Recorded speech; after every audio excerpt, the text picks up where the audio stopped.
ठीक है। Welcome to chemistry tutorials. कल आपने जो टॉपिक पढ़ा था वो था हाइड्रोलिसिस, और हाइड्रोलिसिस का मैंने पार्ट 1 एक्सप्लेन किया कि किस तरीके से आप पोलर मॉलिक्यूल में हाइड्रोलिसिस फिनोमेना को समझते हैं, कैसे आप पोलर मॉलिक्यूल्स में हाइड्रोलिसिस करते हैं। ठीक है। आज के इस टॉपिक में हम क्या करने वाले हैं, हम अब कुछ उन मॉलिक्यूल्स को कंसिडर करेंगे जो पोलर तो होते हैं बट हाइड्रोलाइज नहीं हो पाते। मतलब ऐसे ऑर्गेनिक मॉलिक्यूल्स जो पोलर होते हैं बट हाइड्रोलाइज नहीं होते। एग्जाम्पल देखिएगा, जैसे अगर आपके पास ये वाला केमिकल बॉन्ड है CH3CH2OH, अगर इस केमिकल बॉन्ड की बात करूं तो इस केमिकल बॉन्ड में क्या होगा, सेम काम आप करने वाले हैं। आप पोलर बॉन्ड चूज कर रहे थे, carbon single carbon, carbon single carbon तो पोलर नहीं होता, तो इसे आप हाइड्रोलाइज नहीं कर सकते। दूसरा, कार्बन सिंगल ऑक्सीजन, क्योंकि ये पोलर होता है तो आप इसे हाइड्रोलाइज करेंगे। क्या करते हैं, सबसे पहले साइन असाइन करते हैं। यहां पर आप डेल्टा नेगेटिव लिखेंगे क्योंकि ऑक्सीजन की इलेक्ट्रोनेगेटिविटी ज्यादा है।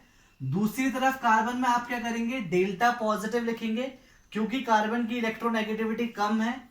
आप हाइड्रोलाइज करेंगे, हाइड्रोलाइज करने में H+OH negative water molecule use करते हैं। जैसे ही बॉन्ड ब्रेक होगा H+OH के पास आएगा और OH नेगेटिव इस CH2 के पास आएगा। इसकी हाइड्रोलिसिस करने के बाद देखिए क्या होगा, ये वाटर अलग हो जाएगा और CH3CH2OH ये अलग हो जाएगा। जो प्रोडक्ट आपको मिलेगा वो प्रोडक्ट क्या मिलेगा, CH3CH2OH, that is alcohol plus water. By product क्या मिला, वाटर मिला। तो जब आपने इसका हाइड्रोलिसिस किया तो प्रोडक्ट में आपको एल्कोहल और वाटर मिला।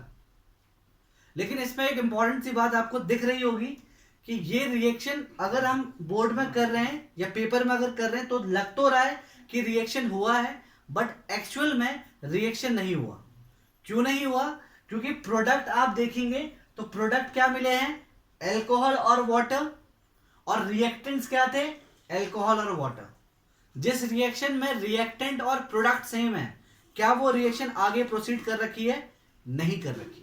रिएक्शन आगे बढ़ी ही नहीं है, हमें बस लग रहा है कि रिएक्शन हुई है। तो ध्यान रखिएगा, जब भी आपको इस टाइप का बॉन्ड मिलेगा, कार्बन से अटैच OH, ये बॉन्ड पोलर जरूर होता है बट हाइड्रोलाइज नहीं हो पाता क्योंकि रिएक्टेंट और प्रोडक्ट सेम मिलते हैं। नंबर 1।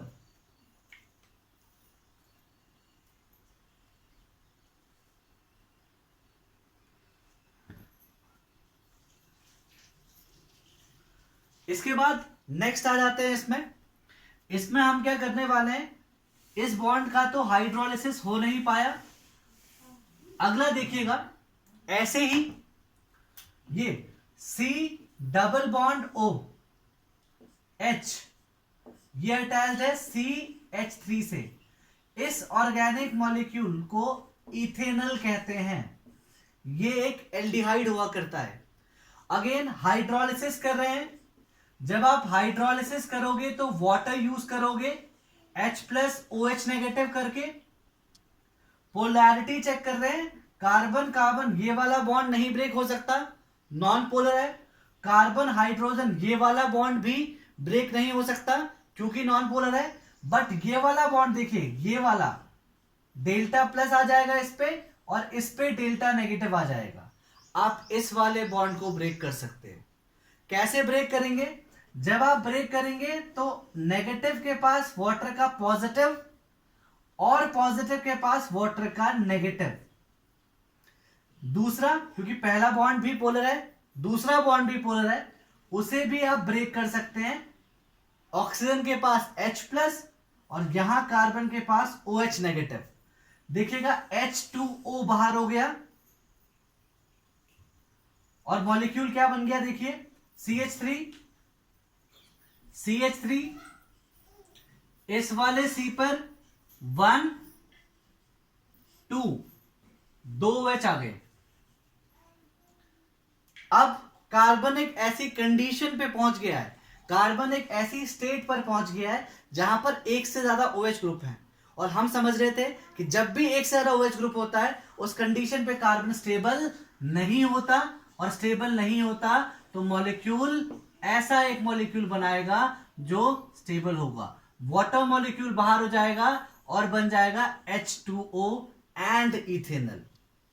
अगेन इस रिएक्शन में भी रिएक्टेंट एंड प्रोडक्ट सेम है, और अगर प्रोसेस में रिएक्टेंट और प्रोडक्ट सेम रहता है तो वो प्रोसेस आगे प्रोसीड हुई ही नहीं है। मतलब एल्डिहाइडिक ग्रुप या ऐसे फंक्शनल ग्रुप जिनके पास C डबल बॉन्ड O होता है, ऐसे फंक्शनल ग्रुप जिसके पास C डबल बॉन्ड O होता है, ये पोलर होने के बावजूद भी हाइड्रोलाइज्ड नहीं हो सकते। ठीक है, इस बात को नोट कर लेंगे। आगे बढ़ते हैं इसी में। जैसे अब ऐसे कौन कौन से ग्रुप होते हैं जिनके पास ये वाला functional group carbonyl functional group होता है। फर्स्ट है C double bond O OH, carboxylic acid देख लीजिए, इसे कहते हैं कार्बोक्सिलिक एसिड, इसे कहते हैं कार्बोक्सिलिक एसिड। कार्बोक्सिलिक एसिड जो फंक्शनल ग्रुप होता है इसके पास C डबल बॉन्ड O है और OH भी है, दोनों ही बॉन्ड पोलर हैं बट दोनों ही हाइड्रोलाइज नहीं हो सकते, इसीलिए कार्बोक्सिलिक एसिड भी हाइड्रोलाइज नहीं हो सकता। सेकंड है एल्डिहाइड, अभी पढ़ा था आपने, ये भी हाइड्रोलाइज नहीं होता। नेक्स्ट है कीटोन, इसके पास भी C डबल बॉन्ड O होता है, ये भी हाइड्रोलाइज नहीं होता। मतलब एल्डिहाइड हाइड्रोलाइज नहीं हो सकता एंड कीटोन भी हाइड्रोलाइज नहीं हो सकता। तो आज के टॉपिक में हमने यही देखा कि कौन से मॉलिक्यूल पोलर हैं और पोलर होने के बाद हाइड्रोलाइज हो सकते हैं, और कौन से मॉलिक्यूल ऐसे हैं जो नॉन पोलर होते हैं। ठीक है, आज की इस वीडियो में इतनी बात करते हैं।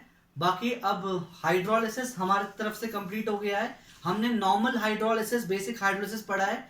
इसके बाद आने वाली वीडियोस में मैं कुछ और फंडामेंटल टॉपिक्स के ऊपर बात करने वाला हूं।